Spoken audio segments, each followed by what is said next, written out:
This is Meet the Candidates, and we're here with Representative David Freese from the 115th House District. I'm Steph Whiteside. WSIU Public Broadcasting and the League of Women Voters are pleased to host today's forum. Thank you so much for joining us today, Representative Freese. Thanks for having me. Oh, I appreciate you having me. Thank you. All right, thank you. So we'll start with what is your number one priority if elected? I know it can be hard to narrow it down, but we're going to ask you to try to stick to just one right now. Sure. Well, right now, it actually goes back to when I got into this career choice. I have two kids, okay, and they're both in high school right now.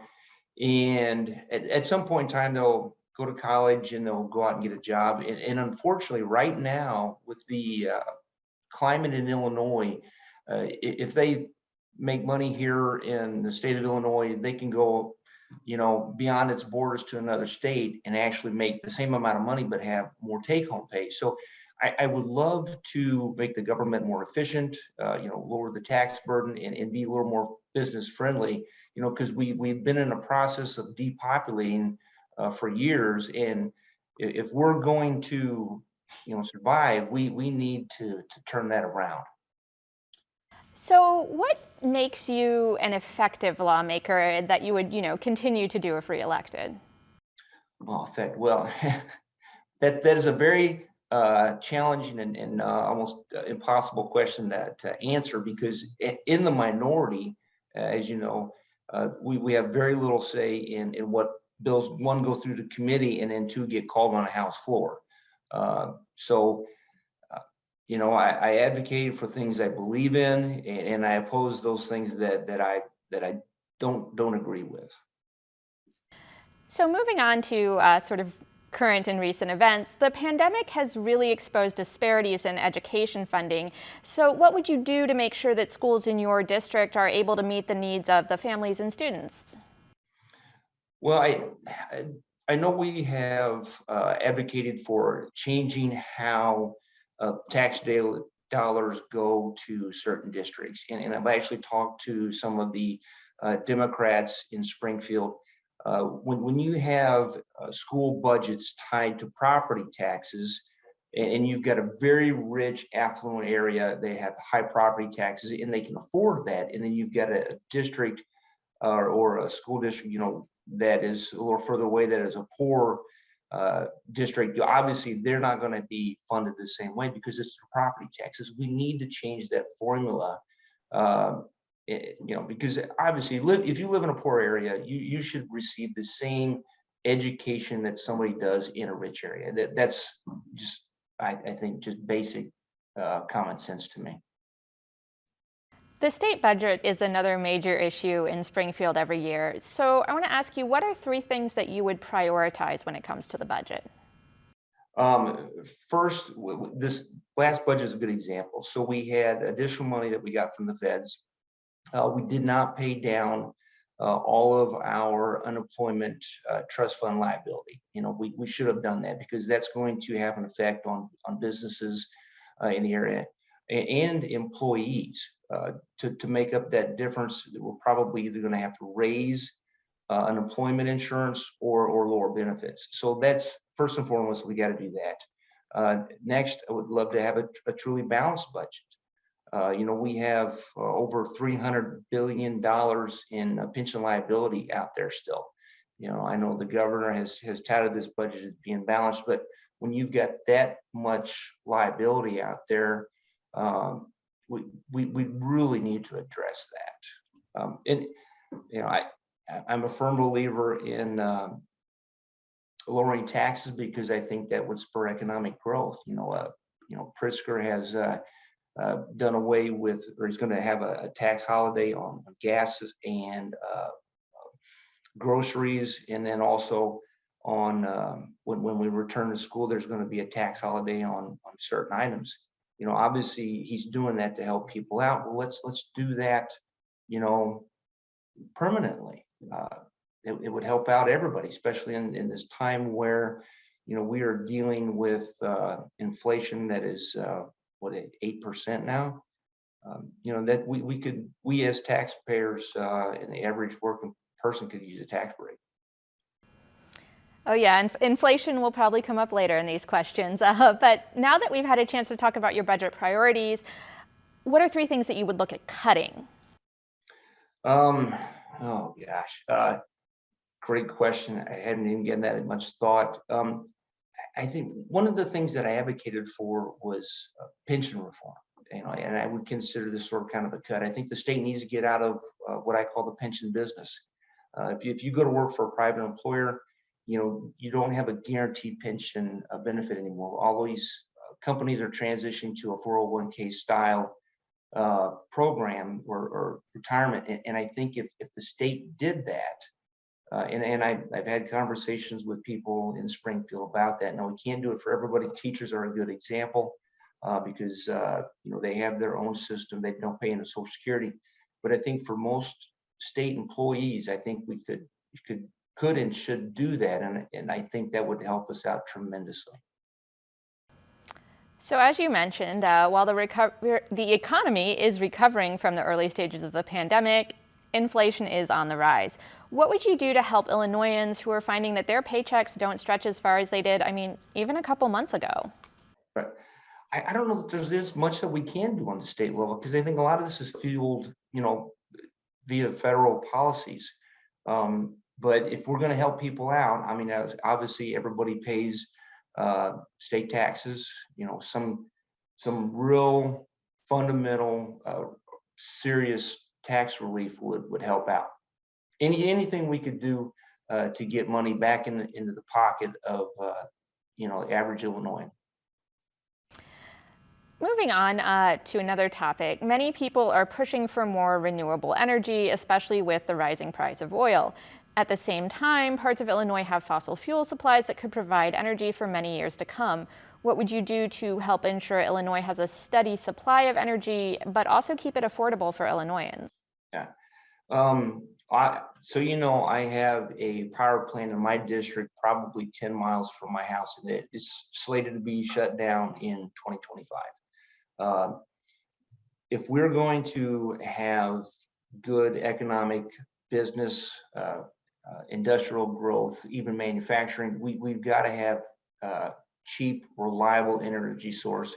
And I'm not opposed to green energy, but from talking to people in the power industry, it's just not there yet.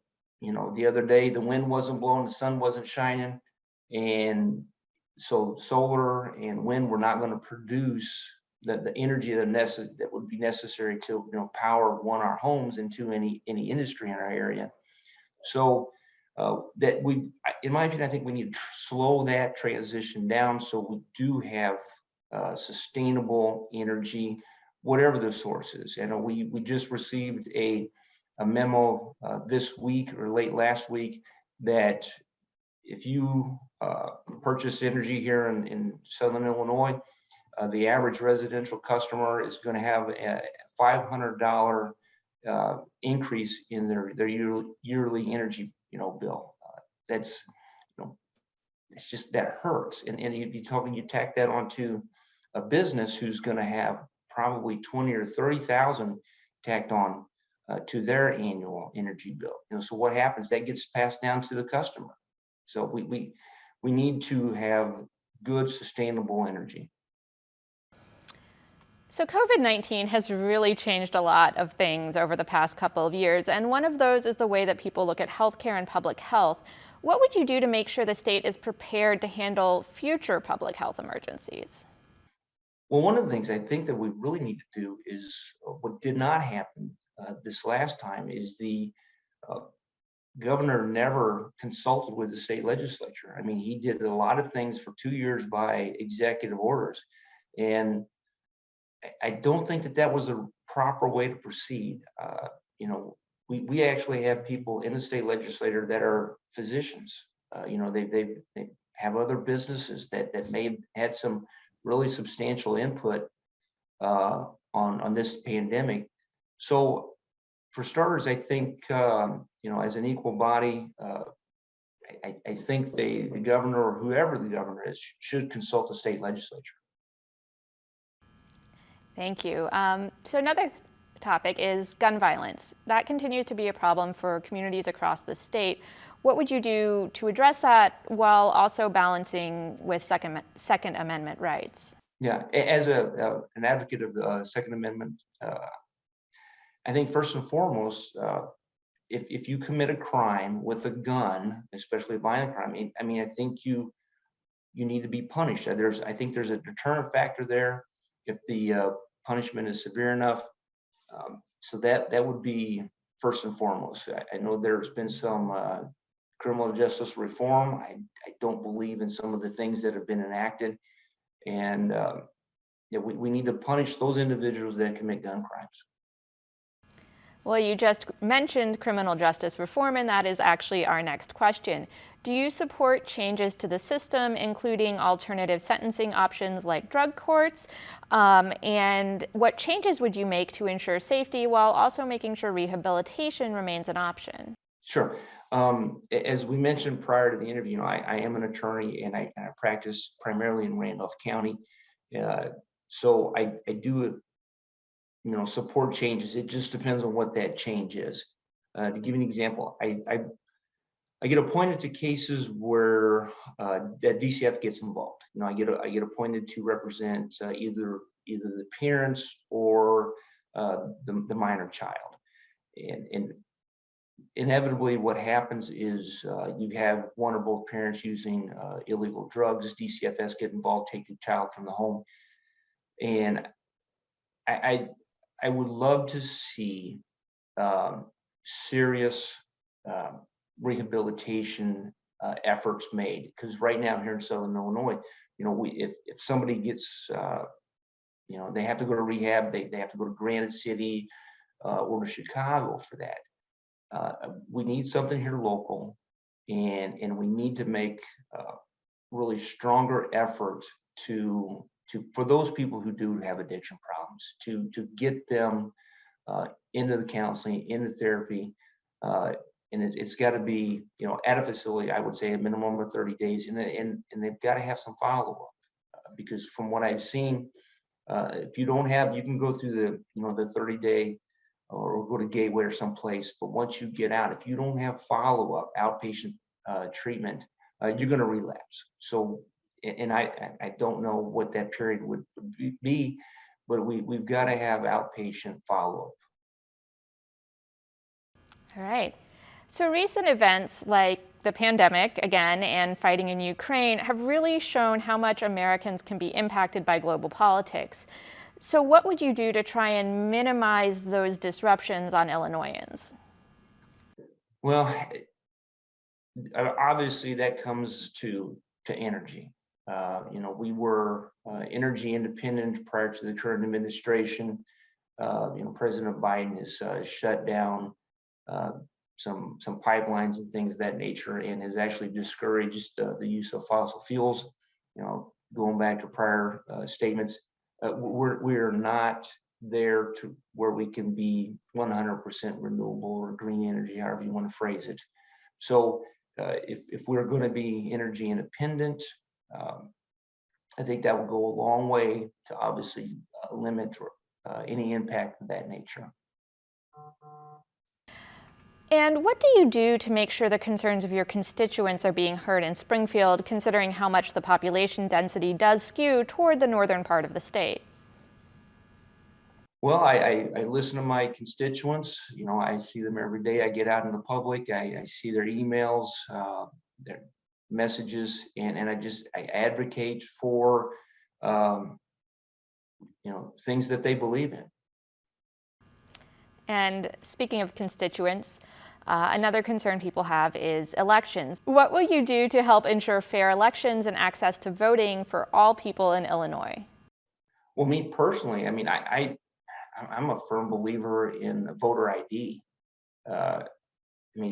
You need an ID to do anything these days, and I don't know why that has become such a controversial issue. One of our most sacred rights is voting, is to not just produce an ID. Everybody's got one, and if you don't have one, I would be all for the state providing you can go to the DMV and just get a state issued ID. And I as a taxpayer, I'd pay for that. I'd be willing to pick up the tab for that. All right. So internet access is becoming increasingly necessary for people to work and go to school. What would you do to make sure that rural areas can get access to the high-speed internet that's needed? Well, I saw that in my area, actually. I know family members that during the pandemic, they had to go remote because of COVID, and they didn't have that access at their home. So what they would have to do is they would actually drive to town, so they would be able to do the kids' homework or do whatever needed to be done school related.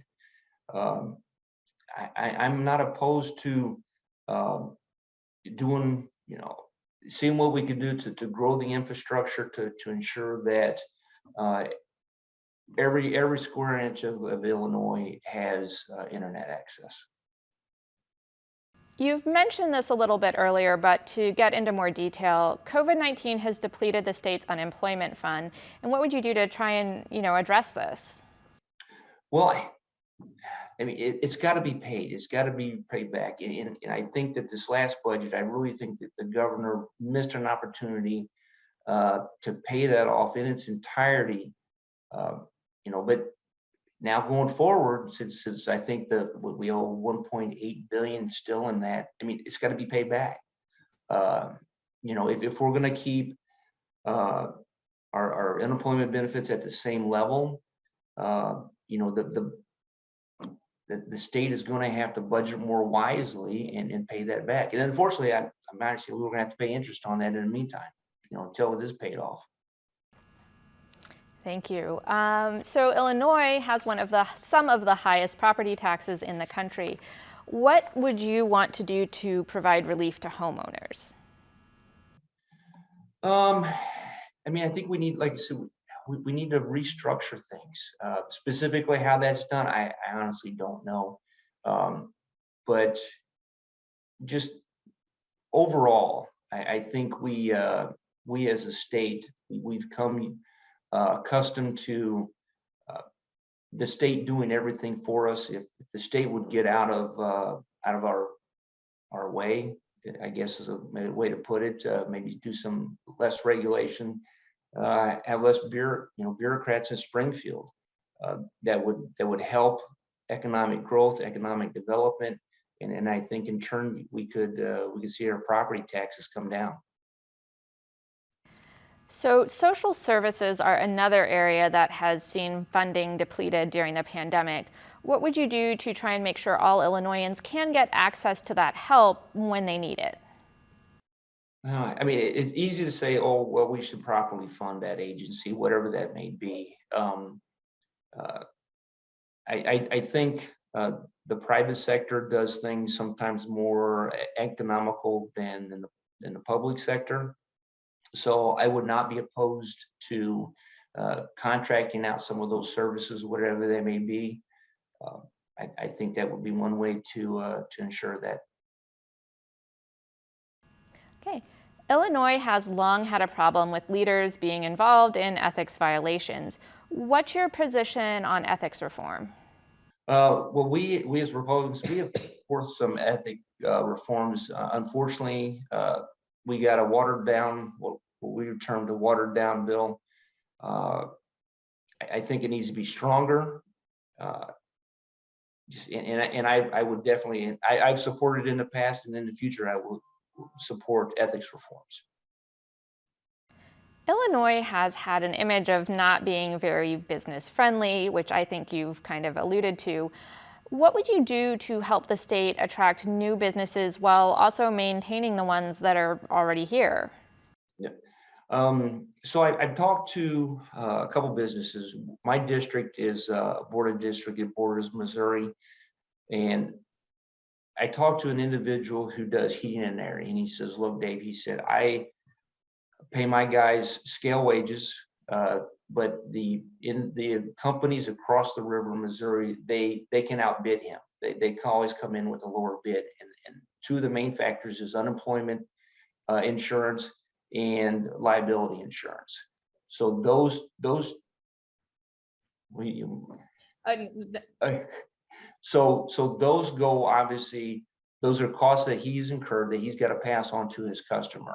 Okay, so those two areas, first and foremost, I think that we could really make some changes to make the, economic or business more friendly here in the state.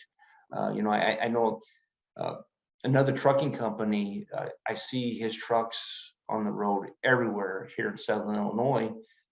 He's based out of Indiana. And the reason being is because the unemployment insurance is so much cheaper there. So, unemployment and, workers' comp and liability insurance just be some huge issues that we could address.